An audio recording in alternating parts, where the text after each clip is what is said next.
Now we move to the heated debate in the Senate over health care reform. Yesterday, senators rejected a plan that would have prevented government-subsidized insurance plans from paying for abortions. And this morning, there's word that Senate Democrats have come to an agreement on the controversial public option, at least a few of them. CBS News congressional correspondent Nancy Cordes is on Capitol Hill with the latest. Nancy, good morning.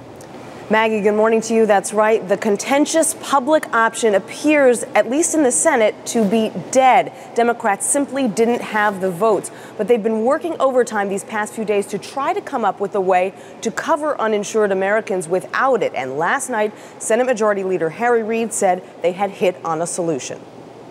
We have a broad agreement. The Democratic leader wouldn't say what he and his colleagues had settled on.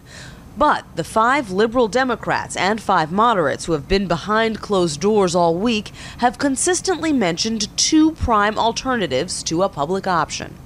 First, a new national insurance plan to be administered by the government, but involving private insurers. The government would negotiate to get the best rates the way it does for federal employees.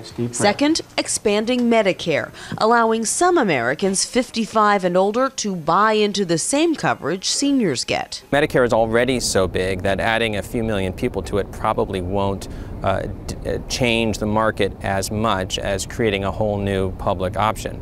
The 11th hour ideas are drawing fire from the GOP.